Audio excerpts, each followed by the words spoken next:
إن الحمد لله نحمده ونستعينه ونستغفره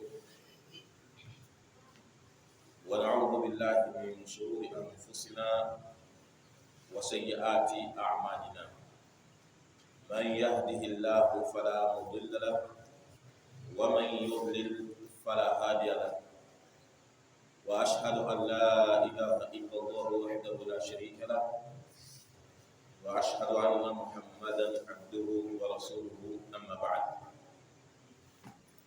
طيب, comme on a déjà fait une page, on va faire la révision de cette page-là. Comme je l'ai dit, le but c'est de pouvoir former les étudiants pour qu'ils puissent, eux, à leur tour, dispenser le cours comme ils l'ont appris.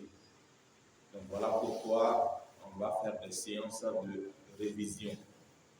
On va faire des séances de révision pour voir si le cours a été compris ou pas. Donc l'auteur du livre, rahimahullah, il dit Ma huwa awwal ma yajibu ala al-mukallaf. Ma huwa awwal ma yajibu ala al-mukallaf. Naam. Oui. يجب عليه أن يحافظ. ما هو أول ما يجب على المكلف سنه؟ أول ما يجب على المكلف تصحيح إيمانه ثم معرفة ما يصلح به فرض عينه. كأي شيء يصلح به فرض عينه. نعم. كأحكام الصلاة والطهارة والصيام كأحكام الصلاة والطهارة والصيام. أيوة. ثم ماذا يجب عليه غير ما تقدم؟ نعم. يجب عليه أن يحافظ على حدود الله. نعم. ويقف عند أمره. نعم. ونهيه. نعم. نعم. ماذا يجب عليه غير ما تقدم؟ ويجب عليه نعم. أن يحافظ على حدود الله. نعم. ويقف عند عمله. نعم. ويتوب إلى الله سبحانه قبل أن يسخط عليه. طيب، عرفت أن التوبة واجبة، فما هي شروطها؟ نعم. الندم على ما فات. نعم. ونية ألا يعود. نعم. شروط التوبة الندم. نعم. على ما فات. نعم. نية ألا يعود إلى ذنب فيما بقي عليه. نعم. متى يترك المعصية؟ متى يترك المعصية؟ نعم. ويجب عليه أن يترك المعصية في ساعتها إن كان متلبسا بها. طيب. Donc l'auteur du livre dit si سؤال question ما هو أول ما يجب على المكلف. Quel est le premier devoir des responsables, ou bien quelle est la première obligation imposée à un responsable? Ma huwa awwalu ma. Quelle est la première obligation à al-mukallafi imposée aux responsables? Qui est-ce qui est responsable? Qu'est-ce qu'on appelle le responsable en matière de religion? Non? C'est le pubère qui a l'esprit saint. Voilà, le pubère qui a un esprit saint. Donc ça veut dire quoi? Si le pubère est et qu'il n'a pas un esprit saint, donc il n'est pas responsable, il n'est pas responsable, est-ce qu'on doit lui dire de prier? Non, on ne doit pas lui dire de jeûner, on ne doit pas lui dire, n'est-ce pas? Parce que ce n'est pas une obligation, ce n'est pas une obligation pour lui. Ce n'est pas une obligation pour la personne. Ça va? Donc, le responsable, c'est celui qui est pubère et a un esprit saint. Deux caractéristiques. La puberté et la sainteté de l'esprit. Maintenant, quels sont les signes de la puberté? Non? Parmi les signes de la puberté, Oui. quand la personne atteint l'âge de 15 ans, L'âge de 15 ans. Celui qui a 15 ans, il est pubère. Oui. également l'éjaculation, L'éjaculation. Oui. Les poils du pubis. Oui. Les menstrues pour la femme. Maintenant, si la femme a vu les menstrues avant l'âge de 15 ans, quel est son statut? Par exemple, à 7 ans, 8 ans, elle a vu ses menstrues. Oui? Hein? Donc, elle est plus belle, donc elle est responsable. On ne va pas dire qu'elle est petite, hein? Qu'elle est petite, elle ne peut pas supporter le jeûne. Non, elle jeûne. Elle prie, elle jeûne. Pourquoi? Parce qu'elle est devenue responsable. Mais souvent, tu vas avoir des familles, ils ont ce genre de cas, mais ils regardent la petite taille, de la petite forme de la fille, et puis on ne lui dit pas de s'acquitter des obligations religieuses. On ne va pas lui dire de prier, on ne va pas lui dire de jeûner. Pourquoi? Parce qu'on voit qu'elle est petite, elle a... Non! Dès qu'elle voit les menstrues, elle est devenue responsable. Si jamais son esprit est sain. Donc elle doit obligatoirement prier, elle doit obligatoirement jeûner. Hein? Donc toutes les responsabilités et toutes les obligations de la religion lui sont imposées en ce moment. Pourquoi? Parce qu'elle est devenue responsable. Elle est devenue, n'est-ce pas, responsable. Donc, il faut faire attention à cela. Ceux qui ont les filles, ceux qui ont les filles, et même les garçons. Parce que souvent, si la famille n'est pas trop religieuse, tu vas voir qu'un enfant, il est devenu pubère, mais il ne s'intéresse pas à la religion. Donc le père lui va regarder, mais il est encore petit. Hein? Il va regarder la taille de l'enfant pour dire que non, il est encore petit, alors qu'il est pubère. Alors qu'il est pubère. Donc il faut faire beaucoup attention à cela. Il faut faire beaucoup attention à cela, même si tu n'as pas encore des enfants. Hein? Dans l'avenir, tu auras des enfants.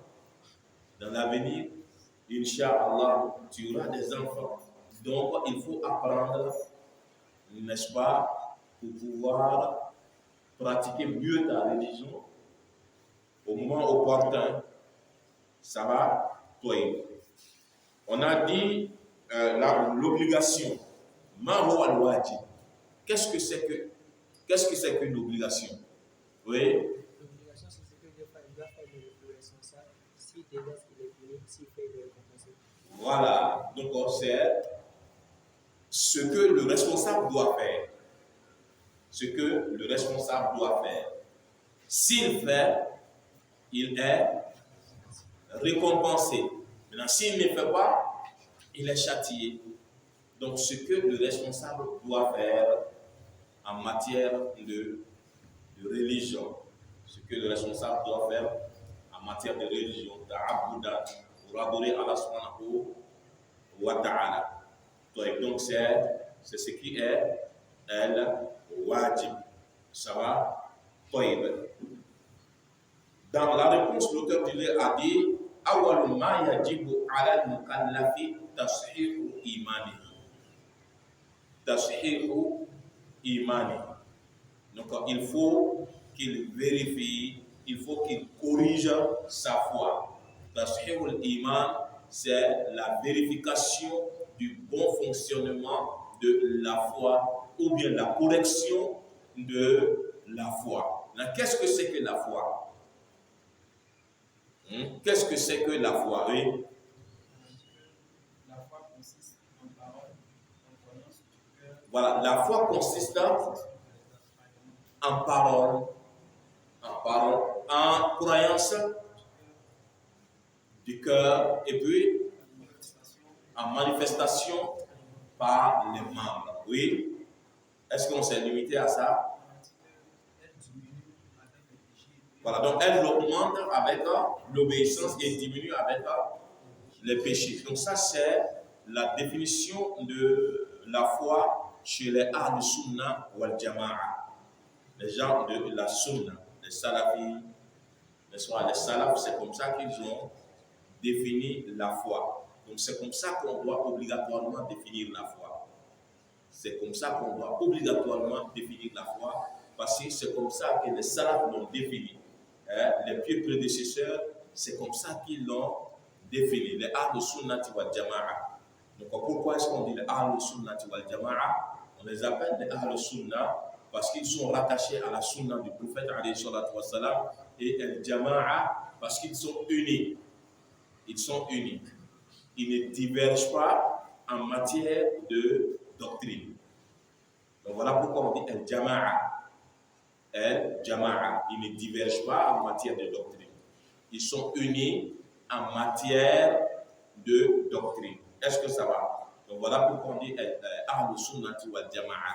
Donc en dehors de cela, comme nous allons le voir plus loin, tous ceux qui adoptent une autre doctrine, ce sont des égarés. Tous ceux qui adoptent une autre doctrine, ce sont des égarés.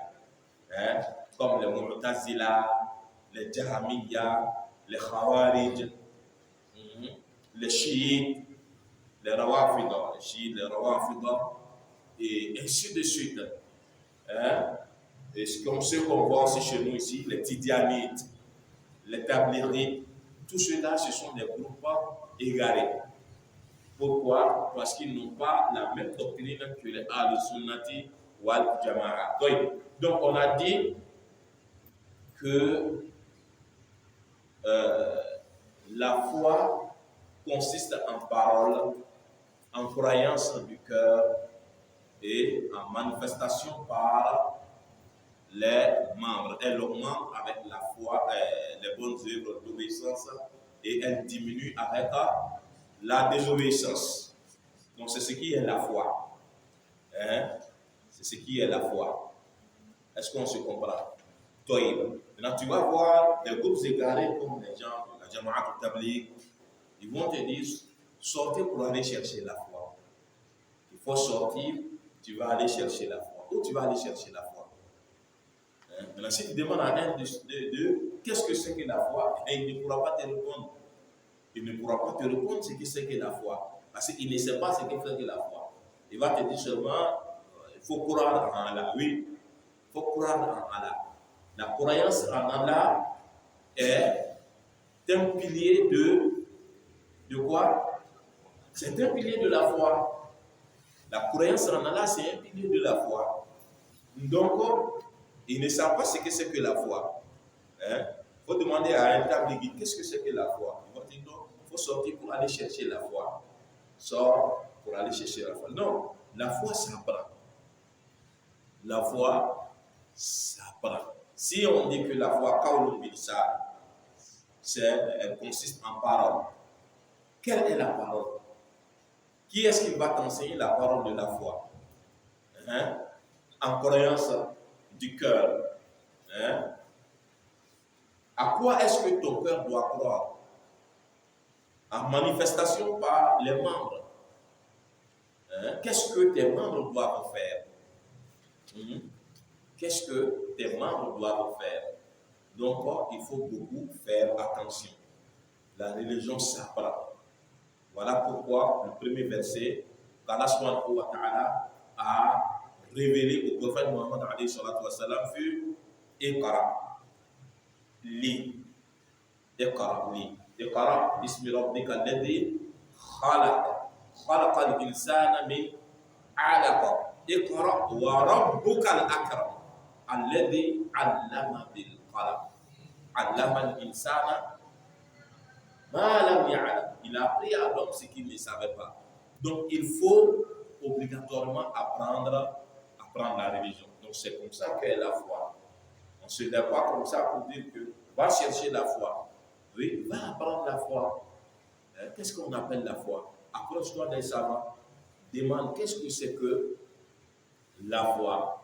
Voilà, maintenant, si tu sais ce que c'est que la foi, c'est en obéissant à Allah subhanahu wa ta'ala que la foi augmente et en le désobéissant, ça diminue. Donc, en ce moment, qu'est-ce que tu dois faire? Tu dois éviter les désobéissances et puis beaucoup obéir à Allah subhanahu wa ta'ala.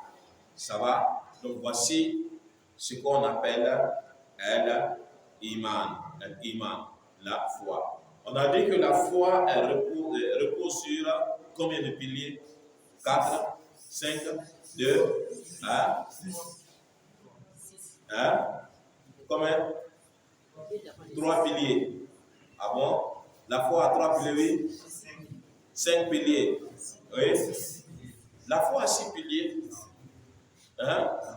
On a dit dans le hadith de Jibril a dit à Rasul alayhi salatu wa salam, wa akhbirni an al-iman, informe-moi de la foi. Rasul a dit alayhi salatu wa salam, al-iman an tu'mina billahi wa malaikatihi wa kutubihi wa rusulihi wal yawmil akhir wal qadar khayrihi wa sharrihi. Donc, ce sont les 6 piliers de la foi. C'est ce qu'on appelle Arkanul Iman. Arkanul Iman Sitta. Les 6 piliers de la foi. La ghayr. C'est Rasul alayhi salatu wa salam qui les a cités dans ce hadith-là. Donc, il faut retenir que la foi a 6 piliers. Contrairement à l'islam qui a 5 piliers. Donc la foi a 6 piliers. Ça va? Maintenant, l'auteur du livre dit Tashihul Iman, la vérification du bon fonctionnement de la foi, ou bien la correction de la foi. Comment est-ce qu'on corrige la foi? On a dit, quand on parle de Iman, c'est du tawhid qu'on te parle. On te parle de Aqidah, on te parle de la sunna, c'est-à-dire l'islam même authentique. Ça va? Donc, comment est-ce que l'on peut corriger sa foi? Oui? L'on doit corriger sa foi en se délivrant de l'associationnisme. Donc, quand on dit la correction de la foi, c'est takhlisul iman min ash-shirk. C'est de délivrer la foi du shirk. La foi, il faut sous-entendre le tawhid, l'unicité d'Allah subhanahu wa ta'ala. Donc, pour pouvoir corriger sa foi et pour pouvoir réaliser l'unicité d'Allah subhanahu wa ta'ala qui est le tawhid, et quand on dit du moins ça, réaliser le tawhid, c'est délivrer la foi de quoi? Du shirk. Délivrer la foi du shirk. Donc c'est comme ça que l'on réalise, n'est-ce pas, le tawhid. Donc il faut délivrer le tawhid du shirk. Et puis, des désobéissances. Et puis, des innovations. Des désobéissances et des innovations. Donc on a dit que le Cheikh Ousaymin rahimahullah ta'ala a dit que pour réaliser, n'est-ce pas, le tawhid, on a besoin de combien d'éléments? 3 éléments. Dont le premier serait, oui, la connaissance. Parce que si tu ne connais pas quelque chose, hein, tu ne peux pas réaliser. Hein? Tu ne connais pas quelque chose. Comment est-ce que tu peux réaliser? Hein? Comment est-ce que tu peux réaliser? Donc ceux qui disent, sortez pour aller chercher la foi. Hein? Demandez-leur. Demandez-leur, qu'est-ce que c'est que la foi? Ils ne connaissent pas. Demandez-leur, qu'est-ce que c'est que la foi? Ils ne connaissent pas. Maintenant, comment est-ce qu'ils vont réaliser cette foi-là? Donc, on charge seulement, si tu t'en t'assois à la mosquée, la foi vient. Mais non. Non. Non, non, non, non. Donc, pour réaliser le tawhid, pour réaliser le iman, on a besoin premièrement de l'ilm, la connaissance. Et deuxièmement, la croyance, l'itiqad. Troisièmement, l'obéissance. Troisièmement, l'obéissance. Parce que si tu connais et que tu n'y crois pas, ça ne peut pas te profiter. Tu ne peux pas réaliser le tawhid. Maintenant, si tu connais, que tu y crois, et puis tu n'obéis pas, hein, ça ne peut pas aussi te profiter parce que tu ne pourras pas réaliser le tawhid. Donc, il faut, n'est-ce pas, faire beaucoup attention. Donc, je reviens sur les arcanes iman, les piliers de la foi. On a dit que c'est combien? Hein? Voilà, on a dit que c'est 6. Hein? On a dit que les piliers de la foi sont 6. Donc, il faut retenir ces piliers. Hein? Tous les musulmans doivent retenir. En tant qu'un musulman, tu dois retenir les piliers de la foi. Ça va? Donc, parmi ces piliers, on a l'iman billah, la foi en Allah subhanahu wa ta'ala. Maintenant, quand on dit qu'on a la foi en Allah subhanahu wa ta'ala, qu'est-ce que ça veut dire? Oui? Croire à sa création. Non? Qu'est-ce que ça veut dire? Premièrement, l'iman biwujudihi. L'iman biwujudihi. An tu'mina biwujudillahi azza wa jalla. Il faut croire en l'existence d'Allah subhanahu wa ta'ala. Allah subhanahu wa ta'ala, il existe. Hein? Il existe. Où il est? Hein? Hein? Il est? Où il est? Où il est? Allah subhanahu wa ta'ala.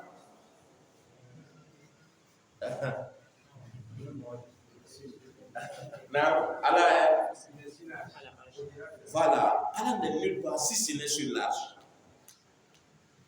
Il dit Ar-Rahman ala al-arsh istawa. Il est sur la arche. Point. J'ai vu une vidéo de ceux qui font la da'wa avec la Bible. Mais ça fait pitié. Quand on dit d'apprendre la religion, avant de prêcher, c'est ça. Hein? Les gens n'apprennent pas la religion comme ils ont le parler facile. Donc ils vont se permettre de faire les débats avec les Nasara, les chrétiens. Hein? Il faut se permettre de faire, mais ils se basent sur la Bible. Non. Alors que Rasul alayhi salatu wa salam, il a vu des feuilles de la Torah avec Omar bin al-Khattab, le deuxième calife. Omar bin al-Khattab, celui que Rasul alayhi salatu wa salam a dit de lui que lorsque le shaitan le voyait, il laissait la roue. Lorsque le shaitan voyait Omar, le shaitan laissait la roue. Mais la Rasul a vu des feuilles de la Torah avec Omar, il s'est mis en colère. Il a dit à Omar, si Moussa était là, il allait me suivre. Hein? Si Moussa était là, il allait me suivre. Mais ces gens-là, dès qu'ils convertissent quelqu'un en islam, qu'est-ce qu'ils font? Ils commencent à lui apprendre la Bible. Hein? Là, ce n'est pas permis. Ce n'est pas permis de lire la Bible. Certains savants l'ont permis, c'est-à-dire ils ont permis la lecture de la Bible qu'en un seul cas, lorsque tu as appris et que tu connais ta religion. Tu as appris et que tu connais ta religion. Maintenant, si tu dois lire, c'est pour leur montrer leur contradiction. On ne lit pas parce qu'on veut lire. C'est pour leur montrer leur contradiction. Par contre, certains ont dit, pas question. Rasoul a dit à Omar, que si Moussa était là, il allait me suivre. Pour lui dire de ne pas lire la Torah, il a Rasoul a envoyé quelque chose qui nous suffit. Hein? Mais ces gens-là, ceux qui font la Dawa avec la Bible, ils ont une vidéo où un chrétien, il a appelé le nom de un, j'ai même la vidéo, il lui demande que, ben, où est-ce que Dieu est? Parce qu'ils disent Dieu. Où est-ce que Allah se trouve? Il demande au type, c'est à moi-même que tu poses la question. Le type il dit oui, que c'est à toi que je pose la question. Il dit, où est Dieu? Il dit, mais que Dieu est partout. Hein? Que Dieu est partout. Ils ont leur chef qui reprend la parole, dit effectivement que Allah il est omniprésent. Aux chrétiens de reprendre la parole, le chrétien dit non. Et il a lu un passage dans la Bible pour leur démontrer que Allah est dans le ciel, au-dessus de son trône. Et c'est comme ça qu'il a dit que voilà, que c'est écrit dans la Bible que Dieu est sur son trône dans les cieux. Et il leur dit mais que quand ça chauffe avec quelqu'un, ne voyez-vous pas qu'il regarde en haut? C'est que ça veut dire que Allah est là-bas. Hein? Mais eux qui se disent des musulmans, eux qui se disent des da'i, des prêcheurs, ils ne savent même pas où Allah se trouve. Ils ne savent même pas où Allah se trouve. Allah dit qu'il est sur la arche. Hein? Rasoul alayhi salatu wassalam, il y a une esclave, une petite esclave à laquelle il a demandé un jour où est-ce qu'Allah se trouve? Elle dit Fissama, au ciel. Qui suis-je? C'est le prophète Mohammed alayhi salatu wassalam. Rasoul a dit à son propriétaire de la franchir parce que c'est une croyante. Elle dit que Allah subhanahu wa ta'ala est dans les cieux. Hein? Allah ta'ala est au ciel. Amintum man fis sama'i. Hein? Amintum man fis sama'i. Là. Amintum man fis sama'i yakhsifa bikumul ard. Donc ça veut dire qu'Allah Ta'ala, il est au ciel. Voilà, maintenant, eux, ils se disent qu'ils sont des da'i. Ils appellent vers Allah, vers la religion, et ils ne savent pas que Allah Ta'ala est dans le ciel. Pour eux, Allah Ta'ala est partout. Allah est partout. Ça, c'est de la mécréance. On appelle ça la doctrine des Hululiyya. Ceux qui disent que Allah subhanahu wa ta'ala est en toutes choses. Ceux qui disent que Allah Ta'ala est en toutes choses. Si on dit que Allah Ta'ala, il est omniprésent. Si Allah Ta'ala dit par exemple, Huwa ma'akum aina ma kuntum. Il est avec vous là où vous êtes. Il n'est pas avec vous. Ce n'est pas son essence qui est avec vous. Hein? Parce que ma'iyatullahi tanqasim ila qismayn. Hein? La compagnie d'Allah Azza wa Jalla est de deux types. On a premièrement, quelle compagnie? Hein? Al-Ma'iyyatu al-Dhatiyya. La compagnie d'Allah subhanahu wa ta'ala en son essence. En son essence. Donc là, Allah subhanahu wa ta'ala n'est pas, l'essence d'Allah n'est pas avec quelqu'un. C'est-à-dire la personne d'Allah n'est pas avec, n'est pas partout. La personne d'Allah n'est pas partout.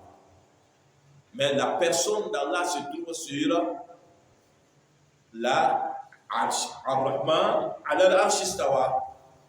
Ar-Rahman ala al-arsh istawa. Il est sur la arsh. Il n'est pas partout. Il n'est pas partout. Maintenant, le deuxième type de compagnie qui est la compagnie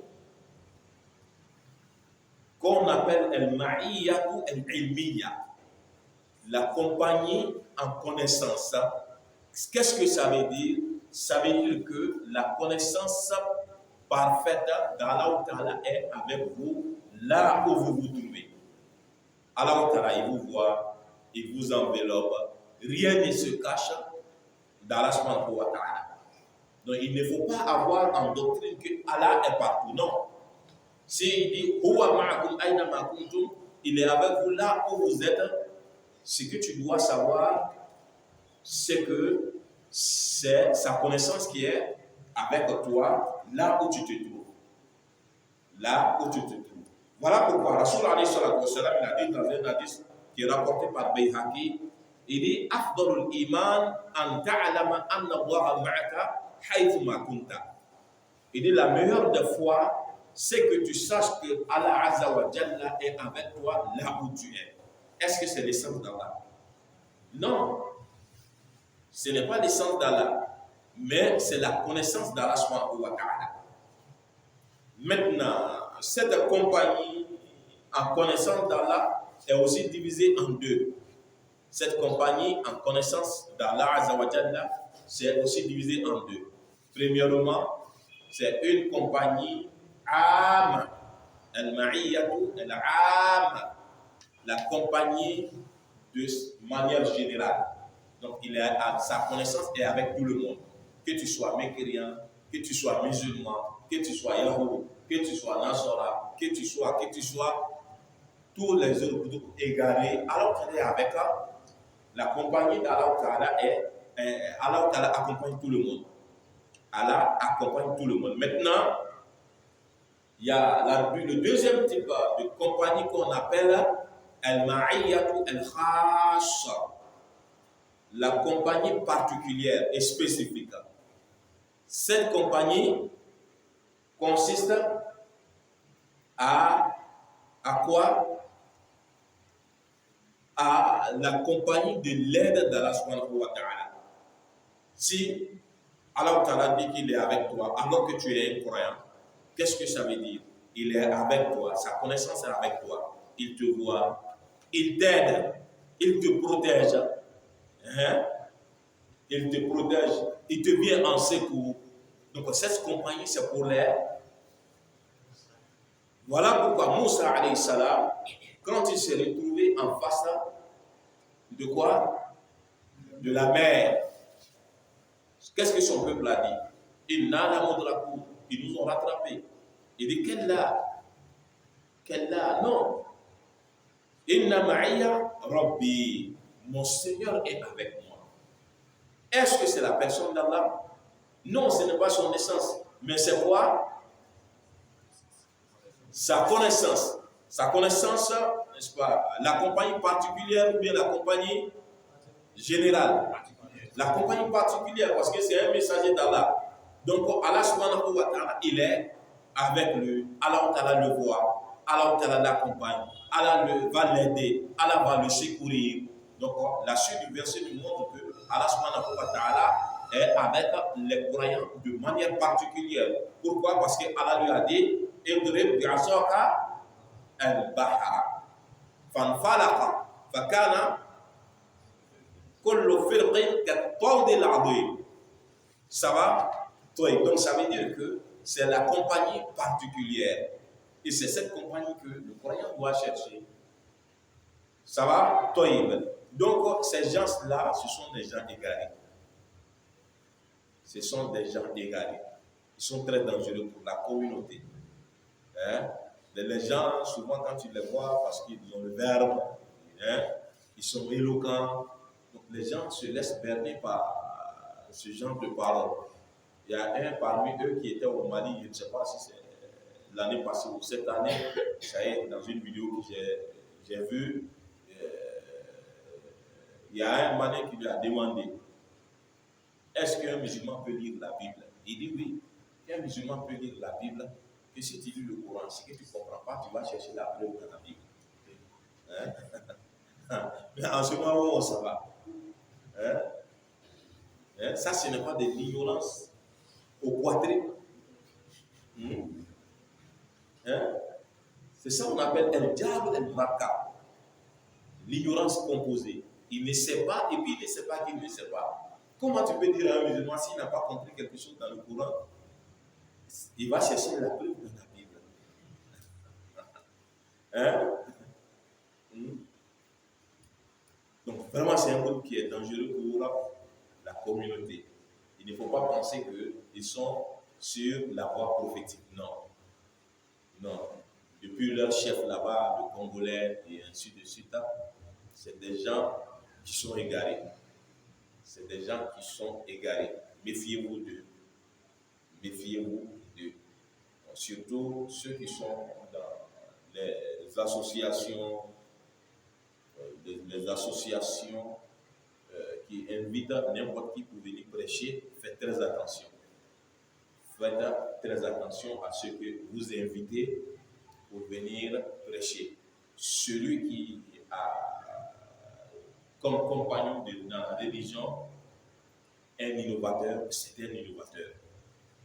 Si tu pratiques la religion avec les innovateurs, ça veut dire que tu es un innovateur. Donc faites très attention. Faites très attention. Donc, pour dire que ce qu'il a dit, c'est faux. Le musulman, mets-toi en tête que Allah subhanahu wa ta'ala est où? Il est sur la arche. Il est sur la arche. La arche qui est au-dessus du kursi. Hein? C'est là-bas que Allah subhanahu wa ta'ala se trouve. Il n'est pas partout. Dis seulement que sa connaissance est partout. Sa connaissance est partout. Donc ça, c'est la doctrine de Ahl-Sunnati wal Jama'a. Pour dire que Allah est partout, ça c'est la doctrine des Uluhiyya.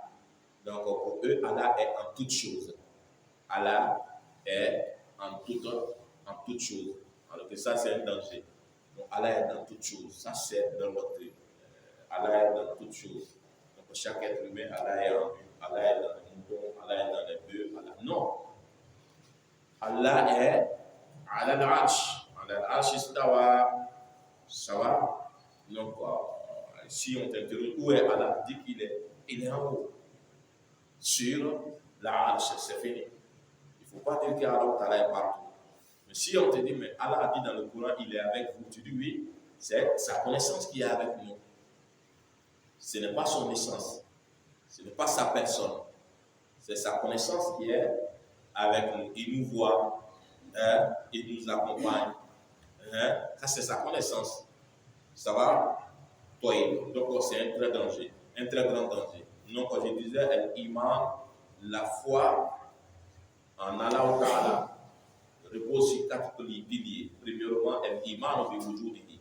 Croire à son existence. Deuxièmement, l'iman bi rububiyyatihi. Croire en sa seigneurie. Troisièmement, l'iman bi uluhiyyatihi. Croire en quoi? En sa divinité.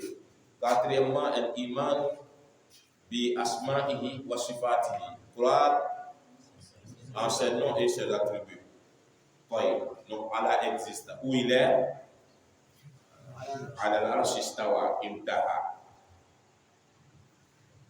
Donc il ne faut pas dire que non, Allah est partout là. Ça c'est une parole de mécréance. Il dit seulement que la connaissance d'Allah est partout. L'auteur du livre, rahimahullah ta'ala, dit thumma ma'rifatu ma yuslihu bihi fardu aynihi. Ensuite, thumma, ensuite, donc summa, ensuite, ma'rifatu ma, il doit avoir la connaissance, de yuslihu bihi fardu aynihi, de ce avec quoi il va réparer ses obligations individuelles. Donc, on a dit que les obligations sont au nombre de 2. Al-fardu Al-Fard al-Ayn ou Al-Fard al-Kifaya. Qu'est-ce que c'est que le Fard al-Ayn? Oui. Voilà, donc c'est une obligation qui incombe tout un chacun. Tu dois obligatoirement la faire. Toi, comme par exemple, oui, la prière, oui, le jeûne, oui, la grande ablution. Donc tu ne peux pas dire que mon père a fait des ablutions, donc là, ça prend, voilà, ça me couvre. Non, il faut obligatoirement que tu fasses aussi des ablutions. Donc c'est ça qu'on appelle, le semblable qu'on appelle les obligations individuelles. Maintenant, deuxièmement, les obligations, al-fard al-kifaya, l'obligation collective. L'obligation collective. Donc par exemple, qu'est-ce que ça veut dire, l'obligation collective? Oui. Lorsqu'une seule personne fait ça, c'est suffisant. Voilà, lorsqu'une personne fait ça, c'est suffisant. Donc personne ne prend le péché. Maintenant, s'il n'y a pas quelqu'un pour faire, que personne n'a pu faire, alors qu'il y a quelqu'un qui peut faire, tout le monde prend le péché. Hein? Comme par exemple le Adhan, Fardul Kifaya. Ici, dans la mosquée, hein? Il y a quelqu'un au moins qui peut faire le Adhan, mais le l'heure de la prière, les gens sont assis, ils se regardent, ils ne vont pas faire le Adhan. Hein? Ils se lèvent après, ils prient comme ça. Donc tout le monde a pris le péché. Pourquoi? Parce qu'il y a quelqu'un qui peut faire le Adhan. Donc le Fardul Kifaya, c'est ça, l'obligation collective. Oui. كأي شيء يصلح به فرض عينه. كأي شيء. Comme quoi est-ce que يصلح به فرض عينه, il doit réparer de ses obligations individuelles. Fard ayn, c'est l'obligation individuelle. Yuslihu, c'est réparer, corriger. Ahkam as-salat, comment? Voilà, les jugements de la prière. Wa tahara, la purification. Wa siyam, le jeûne. Comme on a dit qu'on va définir, n'est-ce pas, la prière dans le chapitre de la prière, de même que les ahkam, qu'est-ce que ça veut dire, le jugement, le tahara, la purification, et puis également le siyam, le siyam toy. Sharh, astagfirullah, sinu, su'al, thumma mada yajibu alayhi, thumma ensuite, mada yajibu alayhi. Qu'est-ce qu'il doit faire, mais qu'est-ce qui lui est obligatoire, en dehors de ce qui a précédé. Ça va? En dehors de ce qui a précédé. Jawabun wa yajibu alayhi, il lui est obligatoire an yuhafidha, de préserver ala hududillahi, les limites d'Allah Azza wa Jalla. Les limites d'Allah Azza wa Jalla.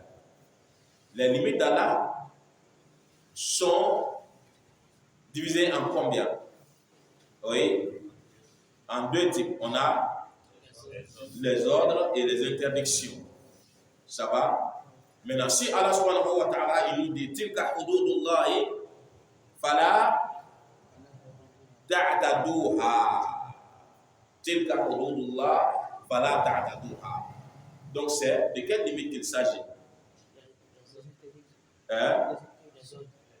Les ordres d'Allah, il ne faut pas les transgresser. Partout tu vois, tilka hududullah fala ta'taduha. Il ne faut pas les transgresser. Ce sont les limites d'Allah. Il ne faut pas les transgresser. Donc en diminuant ou bien en augmentant.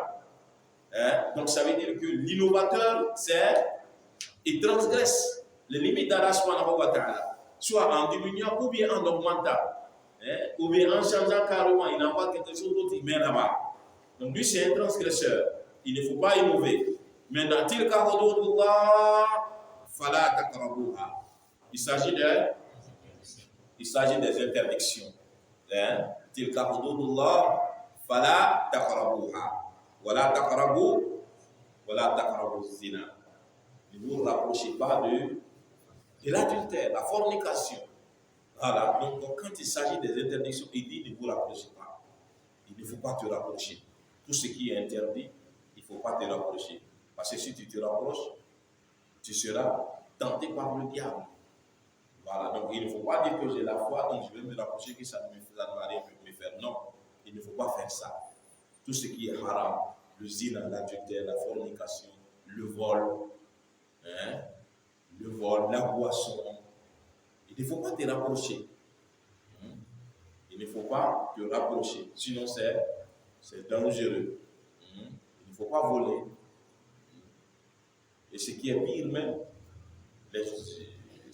certaines personnes vont voler au marché, d'autres vont voler dans la rue, d'autres vont voler dans les maisons, d'autres vont voler dans les champs, d'autres vont voler dans les cars, et d'autres se permettent de venir voler même à la mosquée. Hein? Hein? Alors que Rasul dit ahabbu biqa'il ardi ila Allah masajiduha. Il dit les endroits les plus aimés d'Allah subhanahu wa ta'ala sur la terre, c'est la mosquée. Et tu te permets de venir voler dans la mosquée. Là où Allah ta'ala il aime.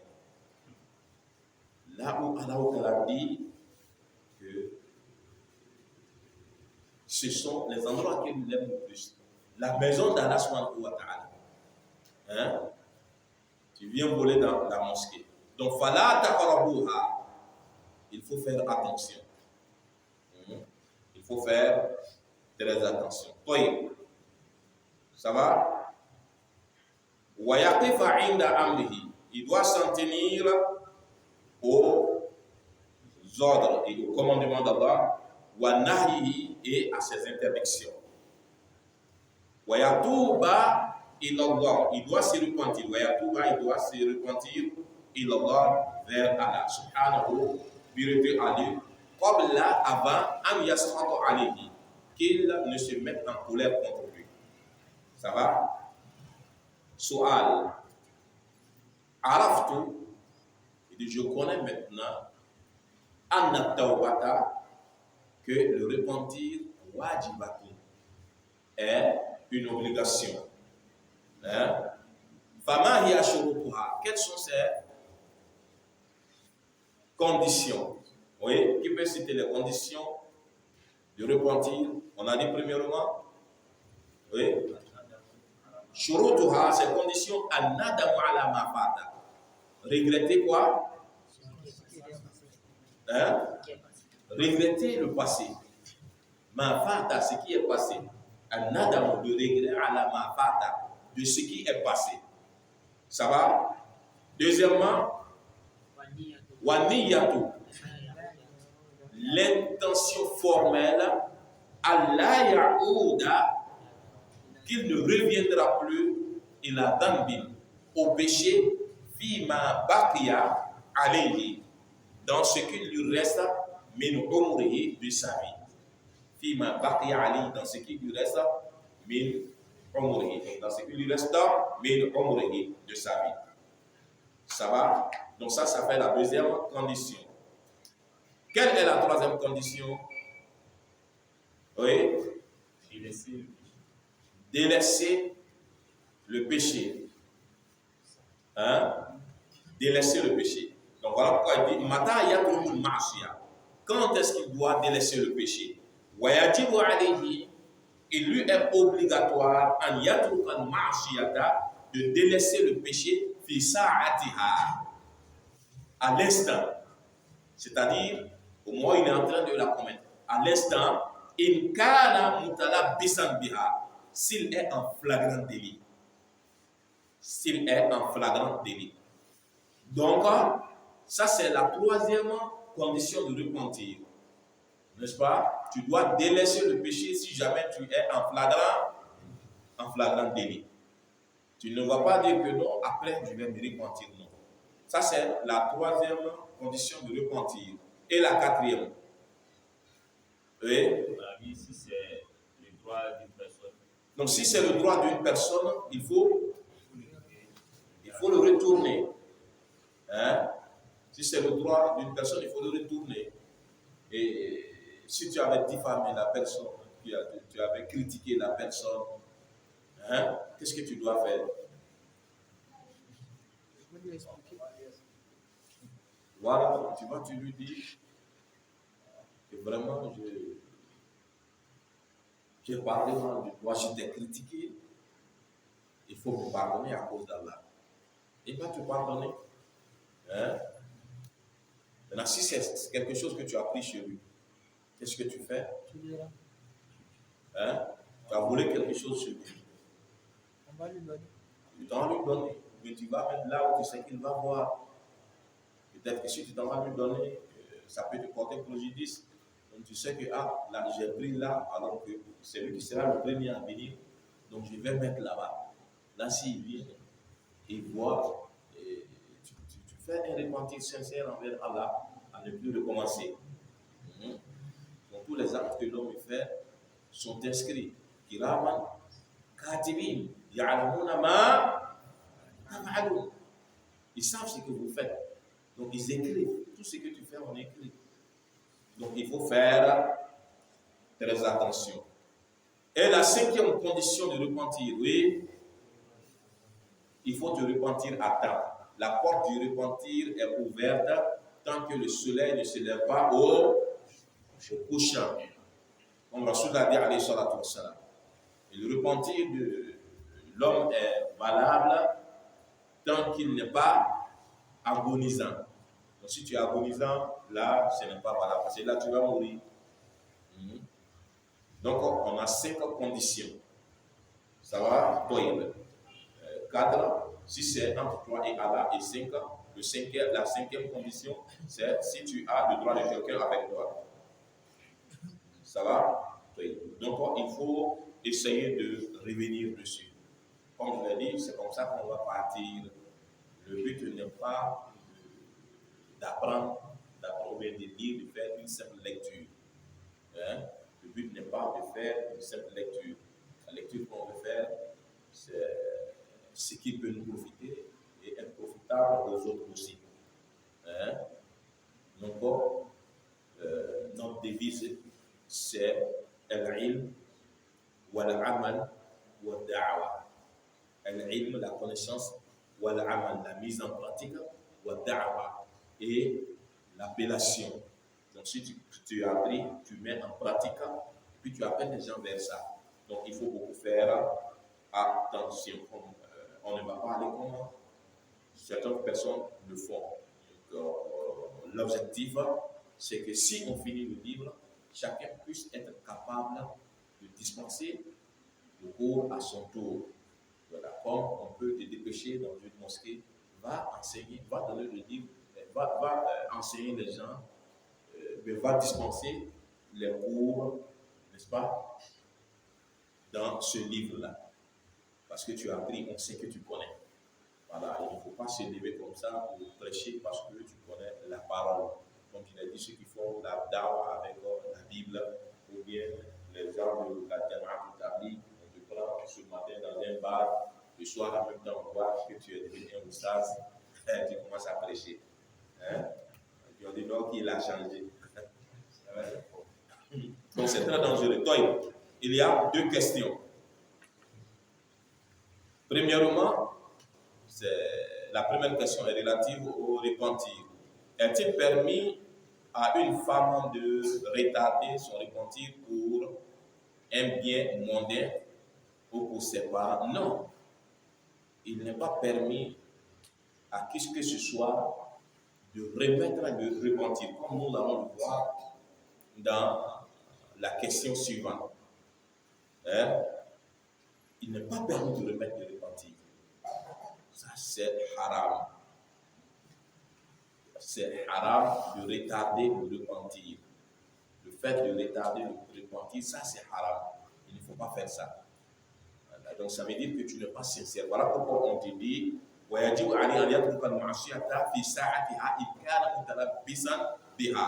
il est obligé. Il lui est obligé de délaisser la désobéissance à l'instant s'il est en flagrant délit.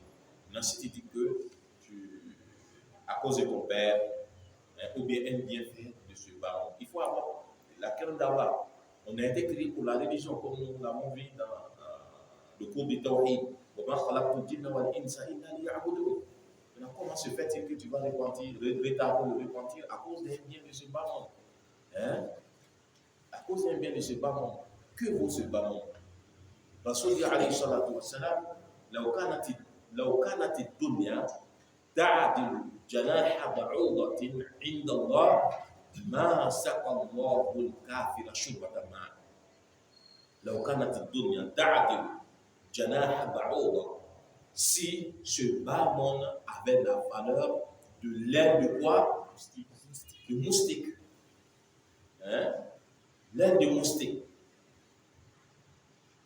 L'aile de moustique. Si le bas monde avait la valeur de l'aile de moustique. Allah n'allait pas donner quoi? De l'eau à boire à un mécréant. Maintenant, toi, c'est à cause de ça que tu remets le repentir. Maintenant, et si tu meurs, qu'est-ce que tu vas lui dire à Allah? C'est ton père qui va lui répondre à ta place? Ou bien c'est ton travail qui va lui répondre à ta place? Mais non, il ne faut pas faire ça. Exemple, retarder le port du niqab à cause du travail ou des parents. Non, le port du niqab, c'est une obligation. Le port du niqab, c'est une obligation. La femme doit obligatoirement fermer le visage. Hein? La femme doit obligatoirement fermer le visage. Comme ça a été rapporté dans Ibn Kathir, le tafsir Ibn Kathir, rahimahullah, que lorsque le verset de hijab est descendu, le lendemain, le matin, les femmes à Médine ressemblaient à des corbeaux. À des corbeaux. Qu'est-ce que ça veut dire? Ça veut dire qu'elles étaient toutes habillées en noir avec le niqab. Avec le niqab sur le visage. Donc c'est une obligation. La femme doit obligatoirement, si tu ne portes pas le niqab, tu as péché. Tu ne portes pas le niqab, tu as péché. Tous ceux qui ont dit que le niqab c'est une sunna, ils n'ont pas envoyé de preuves concrètes. Pour le Cheikh Albani, il n'y a pas de preuves concrètes. Hein? Et sur les hadiths qu'ils se basent, ce sont des hadiths qui ne sont pas authentiques. Et puis ce ne sont même pas des preuves concrètes. Même. Ce ne sont pas des preuves concrètes. C'est un grand savant. Mais ce qu'il a envoyé là-bas, ce ne sont pas des preuves concrètes. Est-ce qu'on se comprend? Donc, c'est une obligation.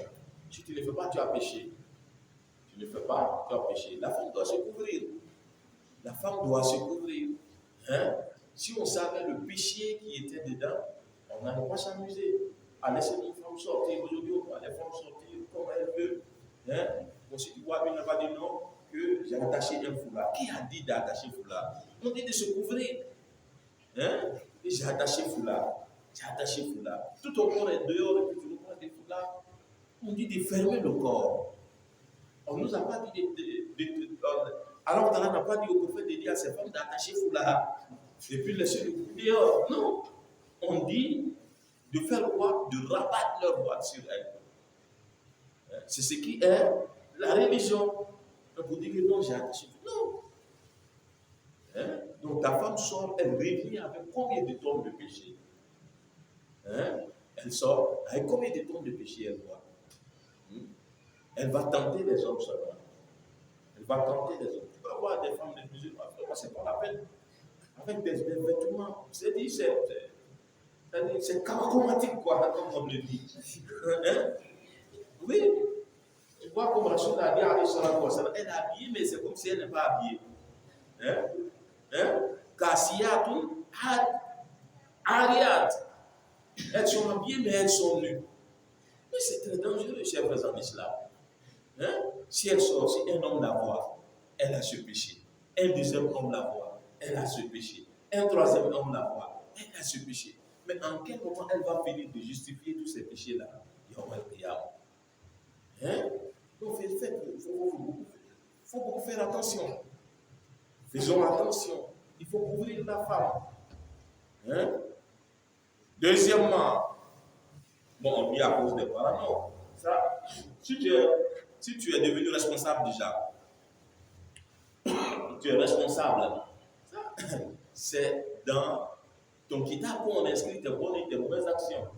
Tu ne vas pas dire que tes parents disent que non, il ne faut pas faire ça. Non, tu dis à tes parents, ça c'est une obligation. Le jour où je vais mourir, c'est moi qui vais aller répondre à mes actes. Ce n'est pas vous. Donc vous priez, moi aussi je prie. Donc en fait pour vous, je vais faire pour moi. Chacun sera interrogé. Voilà. Donc il faut essayer de les sensibiliser. S'ils ne veulent pas, tu restes dans ta religion. Il ne faut pas laisser la religion à cause de quelqu'un. Qui est mort et puis quelqu'un allait l'accompagner. On va se limiter seulement au cimetière. Même les enfants qui vont crier, mon papa est décédé, non, je ne veux pas, c'est rentré, si c'est sorti ici. Arrivez au cimetière, si vous mettez le papa, attrapez un plat, je vais mettre là-bas et vous allez voir. S'il va rester là-bas. Non, il ne faut pas laisser la religion à cause des gens. Car on donne la compréhension. Les actes cachés, ça c'est la deuxième question. Est-ce du shirk le fait que la femme mette une poudre dans la nourriture afin que son mari l'aime? C'est du shirk. Pourquoi Rasoul dit alayhi salatu wa salam, tiwalatu shirkun. Il dit le tiwala c'est du shirk. Donc qu'est-ce que c'est que le tiwala? C'est ce qu'on faisait, les gens faisaient, ou bien c'est ce que les gens font pour que l'homme aime sa femme ou bien que la femme aime l'homme. Donc ça c'est du shirk. C'est quelque chose qu'il ne faut pas faire. Il ne faut pas faire. Il ne faut pas mettre quelque chose dans la nourriture de ton mari pour se faire aimer par ton mari. C'est très simple. C'est très simple. C'est plus simple que de l'avoir. Allah subhanahu wa ta'ala, Rasoul dit alayhi salatu wa salam, Idha ahabba Allahu abdan, nada Jibril. Quand Allah ta'ala aime un serviteur, il appelle Jibril. Inni uhibbu fulanan fa ahibbahu. J'aime un tel, il faut l'aimer. Jibril aussi, il dit que je t'aime, je l'aime. Inni uhibbu. Et qu'est-ce que Jibril fait ensuite? Fa yunadi ahla sama. Il appelle les anges des cieux. Inna rabbakum yuhibbu fulanan fa ahibbuhu. Votre Seigneur aime un tel, aimez-le. Et en ce moment, on impose ton amour sur la terre. Il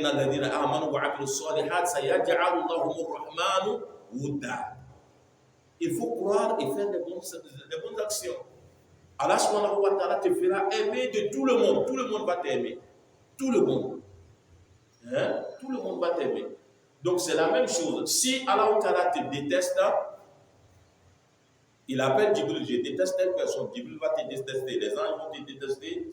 Et de même que tout le monde va te détester. Pourquoi? Parce qu'Allah te déteste. Les femmes ne connaissent pas la valeur féminine. Dans la sourate de Youssoufa, qu'est-ce que le roi a dit à sa femme? Inna kayda kunna azim. Il dit que votre plan, vous les femmes, votre ruse est très grande. Mais si la ruse que tu n'as pas pu utiliser cette ruse-là pour dompter, pour te faire aimer de ton mari, mais en ce moment, c'est que tu n'es pas une femme, ou bien tu n'es pas une femme, ta ruse, et Allah t'a donné. Tu n'as pas pu te faire aimer par ton mari. Ça veut dire que tu n'es pas une femme, tu vas chercher le shirk, ces coloris-là, tu veux te mettre dans. Si tu vois qu'aujourd'hui, les maris, ils ont des faiblesses sexuelles, ils ont le coco, le ventre est toujours gonflé. C'est ça, c'est des coloris comme ça que les femmes mettent dans la nourriture. C'est des coloris comme ça qu'elles mettent dans la nourriture. Mais comment est-ce que tu veux que le mari se porte bien? Donc quand tu es là, tu le rends malade, lui il va se coucher à l'hôpital. Et tu défiles, tu dis, mon mari même. C'est dans là, parce que ça servait. Mais toi, votre ruse est très grande. Donc il faut attraper ton mari avec cette ruse-là. En obéissant à Allah, en obéissant au prophète, en croyant à Allah. Ce n'est pas en passant par le shirk. Donc si jamais tu n'as pas pu utiliser cette ruse-là, il faut te dire que en réalité, même si tu as l'image d'une femme, mais tu es un homme. Comment on va t'appeler? Tu vas reconnaître. Car dans la compréhension. Non? Il y a une femme qui pose la question. Oui. Et quel conseil vous donnez aux femmes pour qu'elles arrêtent de la médisance? Voilà. Et elle, quand elle arrête, souvent elle tombe dedans. Donc, quel est le conseil que l'islam donne pour arrêter la médisance? C'est très simple. Comme on l'a dit, dans la définition de l'adoration, qu'est-ce qu'on a dit? La définition qui est relative au serviteur. On a dit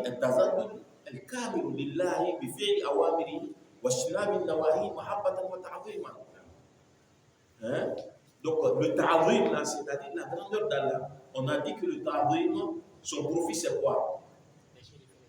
Voilà, il t'empêche de faire les péchés. Donc toutefois que tu veux parler mal de quelqu'un, il faut penser au châtiment qui est rattaché à la médisance. Si tu veux médire quelqu'un, pense au châtiment qui est rattaché à la médisance. Maintenant, après, il faut faire beaucoup de doigts. Il faut prier surtout la nuit. Et puis, il faut faire beaucoup le dhikr d'Allah subhanahu wa ta'ala. Si tu vois qu'on a le temps de parler de quelqu'un, c'est parce que on n'évoque pas Allah subhanahu wa ta'ala. Si on s'occupe de ce qui est, on n'aura plus le temps de s'occuper de ce qui n'est pas. Voilà, venir s'asseoir comme ça, l'imam même, il a dit ça, lui, mais il n'est pas comme ça, il n'est pas comme ça, il n'est pas comme ça. Donc en ce moment, si tu disais Subhanallah, Subhanallah, Subhanallah, il y a une histoire de Suleiman alayhi salam, il est passé sur son tapis volant avec les gens. Donc il y a quelqu'un qui l'a vu, il était dans son champ, et il dit, la code Outiya, Aru Daouda, Mulkan Azima. Et il dit que Allah Ta'ala a donné une très grande royauté à la famille de Daoud. Suleiman s'est retourné, parce que le vent a porté la parole dans ses oreilles. Il s'est retourné. Il dit qu'un seul tasbih,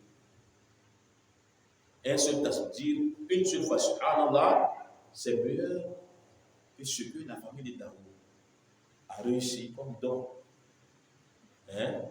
Et c'est meilleur que le bas monde.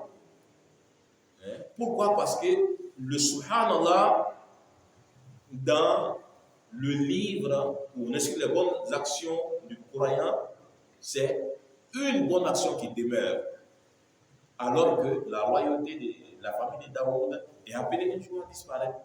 Donc au lieu de s'asseoir pour regarder, la voiture de tel est grande, il faut dire Subhanallah, walhamdulillah, wala ilaha illallah, wallahu akbar. Au lieu de t'asseoir pour parler de quelqu'un, il faut prendre le Coran et puis tu récites. Donc celui qui vient chez toi, s'il veut parler de quelqu'un, il faut l'occuper avec une action de la religion. Il veut parler de quelqu'un, tu lui demandes mais quelles sont les conditions de la ilaha illallah. Et il va se lever pour partir. Car on donne la compréhension. Après, tu fais toi. Il y a une autre question. Que doit faire une femme, une personne dont les parents refusent qu'elle ou bien qu'elle se marie pour des causes non religieuses? Deuxièmement, quelle est l'attitude à adopter face à une personne convertie? Comme on n'est plus par le temps, la semaine prochaine, Inch'Allah, on va répondre à ces questions. Allah donne la confiance.